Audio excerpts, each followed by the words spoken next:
So looking at our history, Spokane County has faced years of lawsuits tied to inmate deaths with allegations of delayed care and ignored medical plans. So what specifically has to change to prevent those failures from happening again under your contract? Few things needs to change. In order to deliver adequate, timely, proactive medical and mental health care services, correctional facilities should go into contract with companies that provide them with adequate level of staffing. They need to have strong corporate supervision and involvement. They need to have strong managers at the site because people leave not their jobs, they leave their managers usually. They need to make sure that those personnel get financially compensated very competitively compared to the market that they're hiring from. And they need to have programs in place to check the performance of all these individuals to make sure the expectations are met. And when you're talking about individuals, are you talking medical staff? Medical personnel, yeah. Yes. Yeah. They need to be, medical personnel needs to be adequate, plenty number of them to meet those requirements that the county is expecting to happen. Do you anticipate, with the approval of this contract, do you anticipate having a sufficient number of medical staff to address that?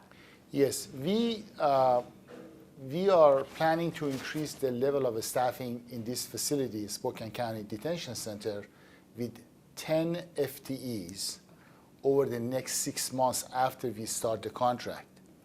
We are honored to start this contract February 1st.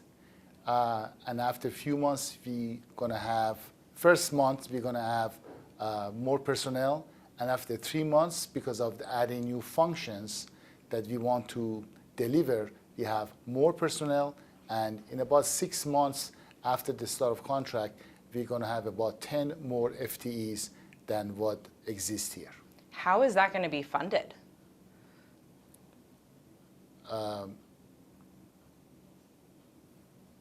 They have calculated based on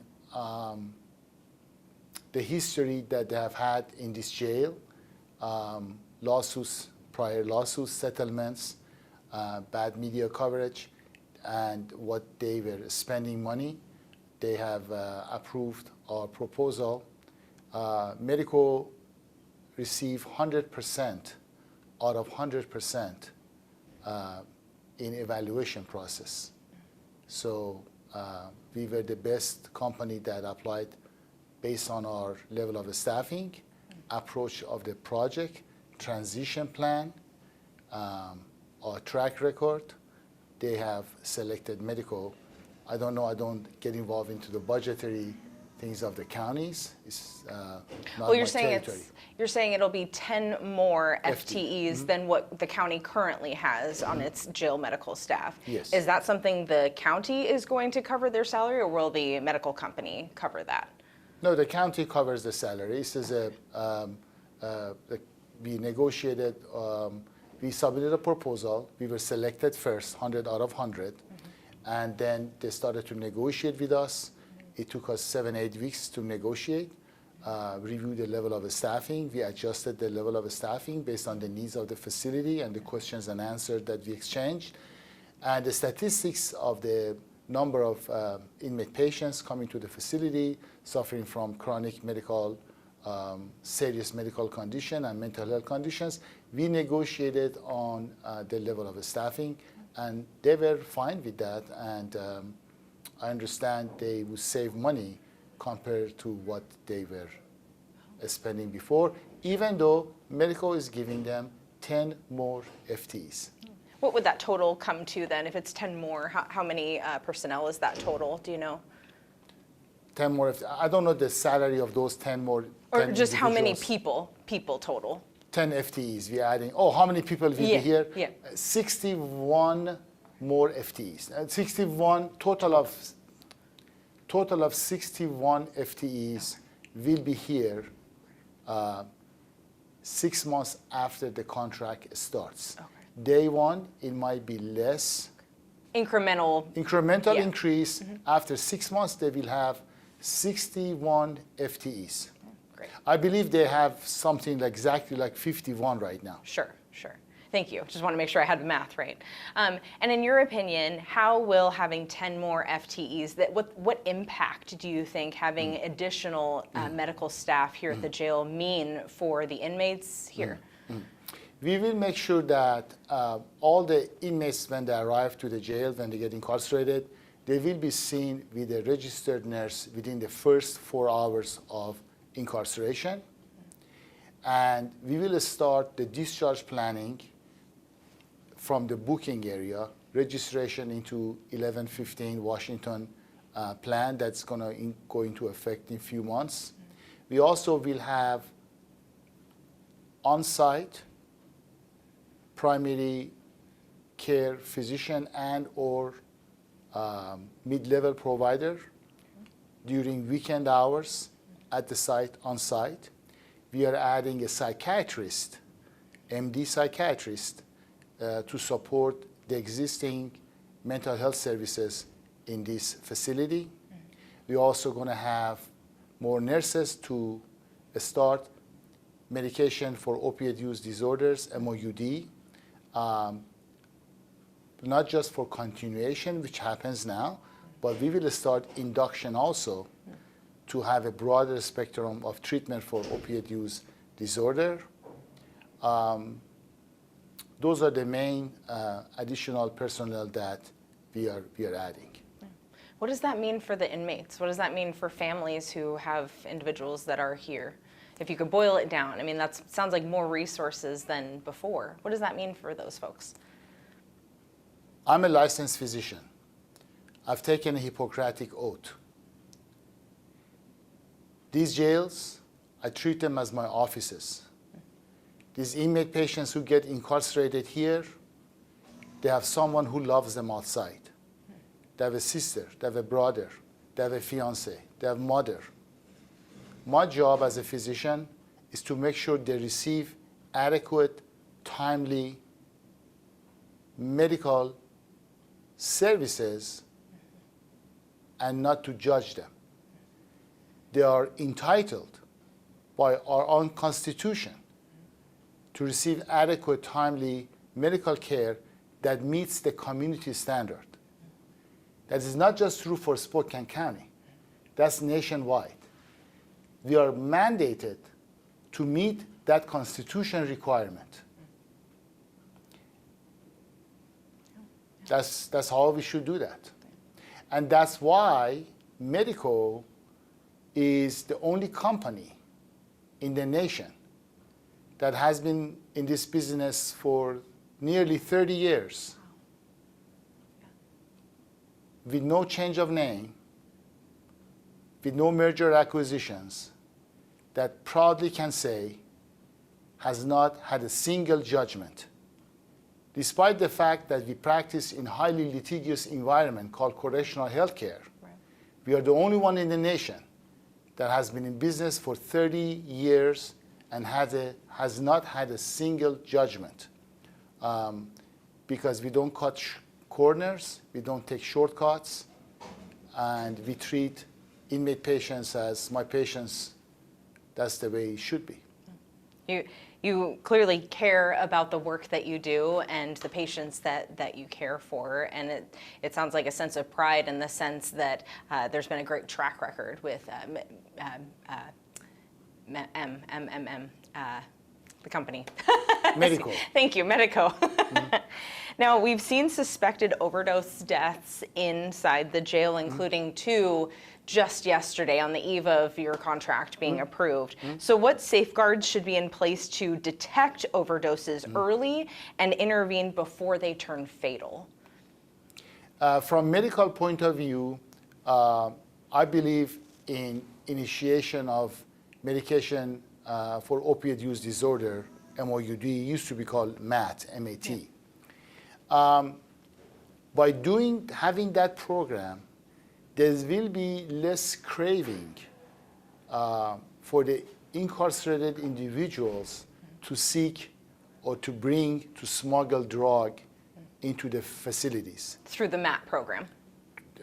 Once they get treated once they go under treatment for MAT, the desire, the brain, the chemistry of the brain lets them not to focus on the smuggling drug into the facility. Either they bring themselves or they get smuggled through other means, but the visitors or some other sources they may find to bring the drug.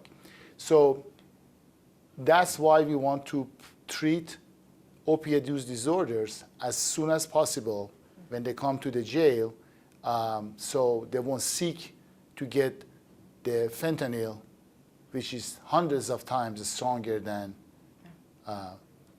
heroin or morphine. How soon after booking, and if you clarify for me, how soon after booking will inmates be able to receive MAT treatment?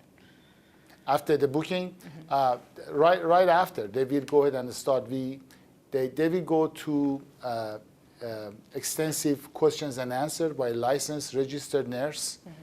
And when the nurse finds out they are using illicit drugs or opiates, based on the protocols, they will start treating those individual patients.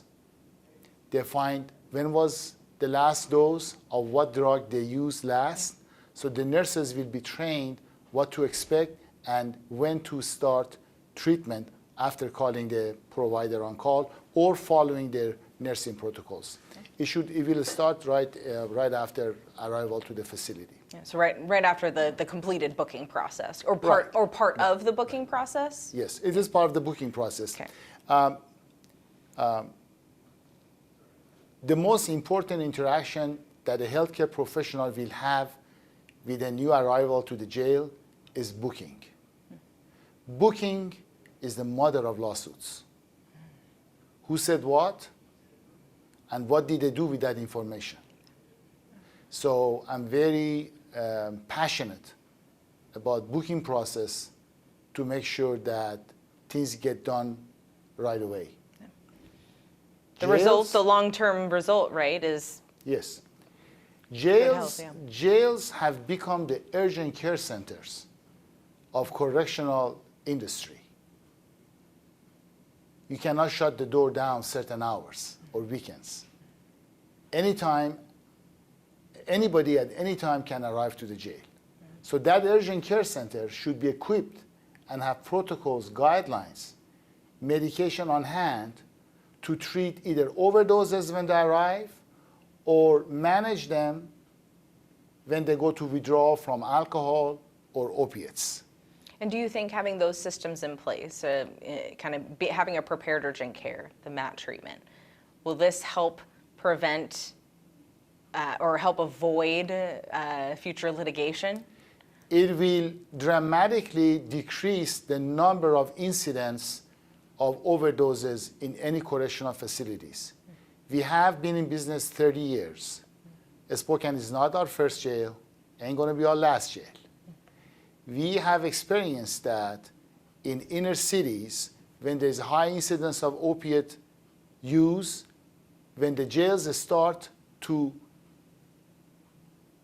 administer MOUD program, those jails significantly have noticed the number of inmates suffering from overdose will dramatically decrease. Thank you. Let's see.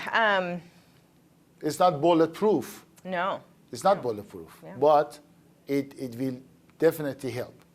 That's why federal government, a few years ago, mandated the jails to continue medications that people receive outside for substance use and opiate use disorder once they get incarcerated. If they get those medications, that medication by law, they have to be continued. What we like to do here in Spokane County, this is not happening now. About 3 months after we start, we're going to prepare. We have to do some stuff ready. Yeah, good transition, the right? transition time, it takes 3 months. Then we're going to do induce. People who are not even getting those medication treatments outside, if they're coming on heroin or other illicit drugs, opiates, we will start them, induce them on treatments. So when they get released from the jail, number one, when they get treatment in the jail, they won't seek and bribe somebody to bring drug for them into the jail. Number two, when they get released, the chances of them dying of opiate overdose, which is more common in the first 2 weeks post-release, it will come down. Three, they become more productive citizens of the community, get jobs. Four, they won't break the rules to come to the jails that will reduce the recidivism. Studies have proven the fact that for every dollar that the jails and detention centers, either city or county jails, they spend on treatment for MOUD program, every dollar that the taxpayers spend from that county, it will help $5 saving. And forgive me, can you break down, you said MOUD treatment? Mm-hmm. What is that? Medication for opioid use disorders. Oh, okay. MOUD program. Formerly MAT? Is that what we're talking about? Formerly PAT. Okay. The new name is called MOUD. Gotcha. So for every dollar that the communities spend for treatment of opioid use disorders, mm-hmm. there will be $5 return by saving money, not having suicides, not overdoses after release, more productive citizens, and rate of recidivism will come down. Sounds like the work that you'll do here, it sounds like you're suggesting will make for a better community outside the walls of this jail. Yes. That's why I said every dollar spent here, we save this community $5. Wow. That's something to be proud of. Yeah. What are the first changes when we're talking about the families that come here and the inmates who are here? What are the first changes that the inmates and their families would notice under your care compared to the current provider? I can't speak about the current provider. I don't know what practices they do here. I can just speak to the fact that what we are going to do. Boil it down for me. Yeah. We make sure that, first of all, on arrival, they will be seen by a registered nurse in the first 4 hours or on the arrival. We'll have enough staff to do that. When they are in the jail, when they put a sick call request to see a nurse or a provider, physician, they have access to care.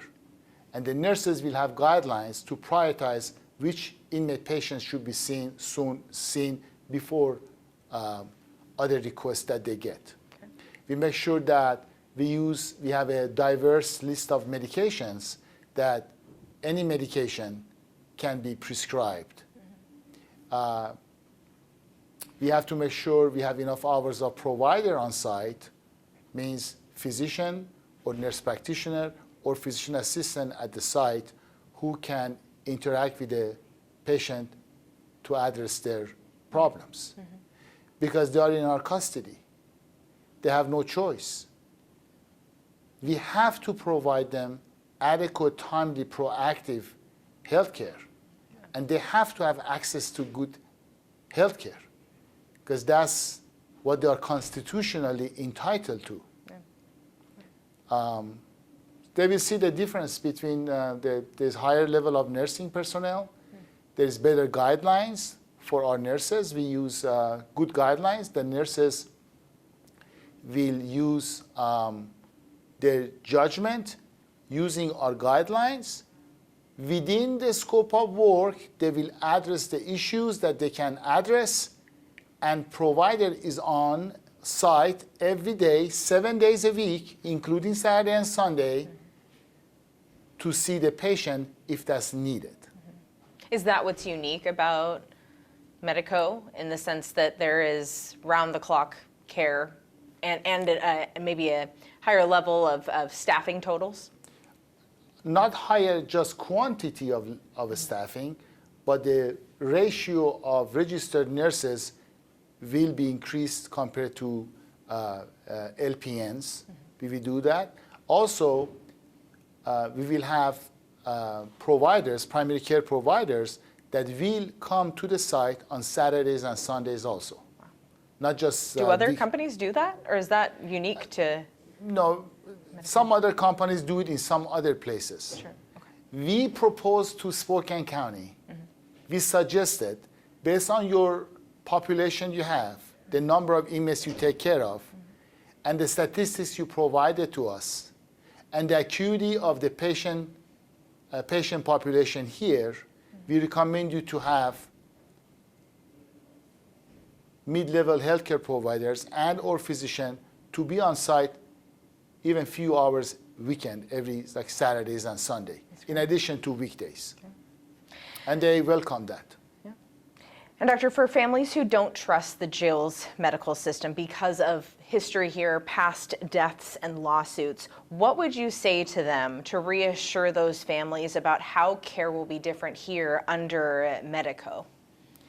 I am a licensed physician, yes, including Washington State. And I take care of these patients as my own patients, these inmates. I don't have board of directors. I don't have private investors. I don't have private equity firms. I treat these jails as my offices and these inmate patients as my patients. The fact that MEDIKO has been in business for 30 years, October 1996, despite the fact we have been sued because of the nature of the job, we haven't had a single judgment. No other company can say that, if they have been in business 30 years under the same name. Most of them have not. What should that mean to families? We are consistent. We deliver good care. We deliver a standard of care. And we haven't had any judgments despite the fact being challenged by personal injury attorneys. We haven't had a single judgment. And we have not made any negative headline news. That's one of the reasons that Spokane County has selected MEDIKO. Plus, they reviewed our staffing metrics. One more thing that I wanted to say is that one thing we're going to do here in a couple of months is very significant. We will start training our nursing personnel 15 days even before we start the contract. That means that we're going to train them on our nursing guidelines, which is different than existing company. We will train them on our EMR system, which is different than existing company. We're going to train them on our policies, procedures. So on the night of transition, February 1st, when we start, it won't be chaos. Right. Smooth transition is the Smooth hope, right? transition. So we are proactive in not just having higher level of staffing, but we will train the nurses and we pay them to come to sit in a class for 8 hours, 10 hours, to train them what will happen in 2 weeks. Sure. And to go back to timeline-wise, I know we talked about an incremental bringing in the full-time employees or full-time equivalents. Is it your belief that from the start of the contract, it'll take about 6 months to be fully operational and functional? Yes. Then? Yeah. Yes, full with 61 FTEs, full-time employees. Yeah. It will take about 6 months to get there.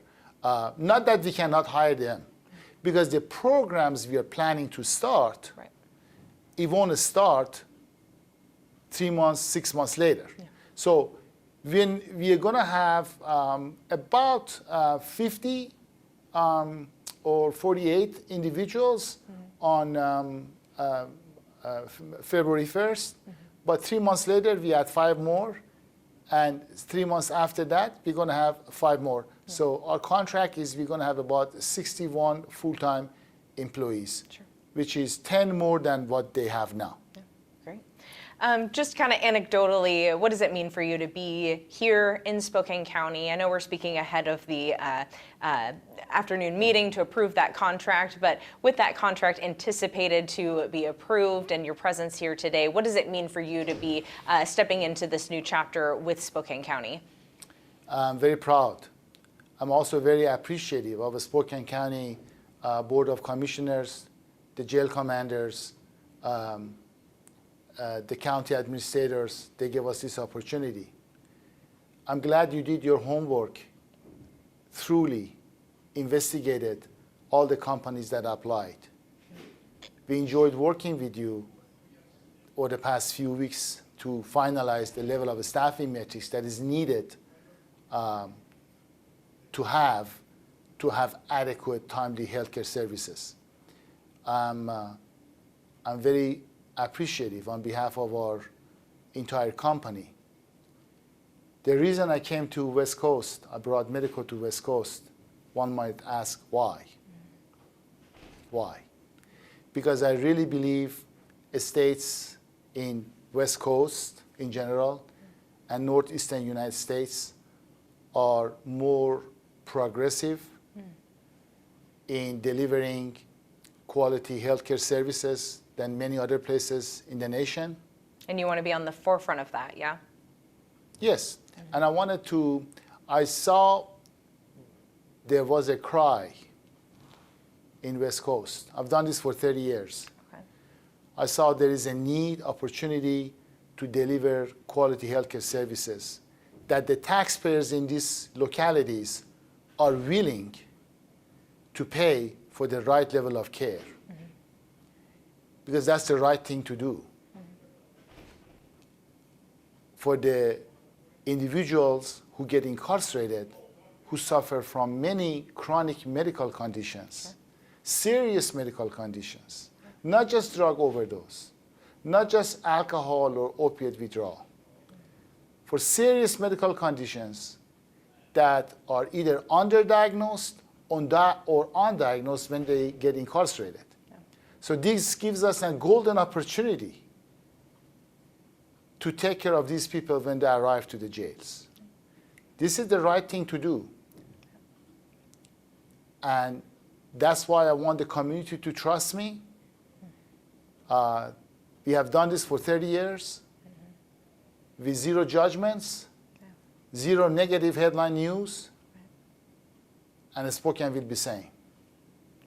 Can you boil it down in a kind of short, succinct way? What is the mission of MEDIKO and how it relates to the Spokane County Jail here and its medical care? When I founded this company 30 years ago as a physician, I made a promise to myself, I had a very clear vision, as I still do today, to deliver adequate, proactive healthcare services, both medical and mental health, for my patients who are incarcerated. Me as a physician have taken Hippocratic oath, and I live with that oath every day. And with that vision, our company, with that vision, I felt that certain states and certain locations in some states, their wish to have quality care matches our DNA. DNA of people is something you cannot change. So you cannot change my DNA. My DNA as a physician who has taken Hippocratic oath is to deliver adequate, timely care for my patients, regardless they are in jail, prisons, or Beverly Hills. That's my job to do that. It sounds like you're about to make a big change here at the Spokane County Jail and down the road, even a bigger change in our community. Do you think that's an accurate statement? Yes, it is the right thing to do because when people come to jails, they are captives. They have no choice. Based on our Constitution, we they are entitled to receive quality standard of care, regardless who are the main politicians in the country. And me as a physician who has taken Hippocratic oath, I have to deliver that care for my patients. Before I become a businessman, I was and I am a doctor. So it's my obligation to deliver that care. It's my obligation to tell the jail, you need 10 more FTEs. If they say, no, we don't have money for that, I shake their hands, I walk away. And that's why you stuck around here. It's on with the county in agreement with that. Yes, I agree. Yeah. And Doctor, what would you say when will we, let me back up. When can we expect to see changes because of the practices that you're bringing here to the Spokane County Jail? You're going to see changes in the medical services. You're going to start to see them within noticeable for people from outside, People from inside, they see day one. People from outside, like yourself or the people who live in the community, in the free world, they will notice that that about few months, they should see the changes. Hopefully, they will see less negative headline news coming out of the jail related to the medical department. That should take care of it. Now, in this contract, the county takes care of mental health situations of the inmates here, as you know. We're doing just medical, but we added a psychiatrist to work collaboratively with the mental health professionals from the county.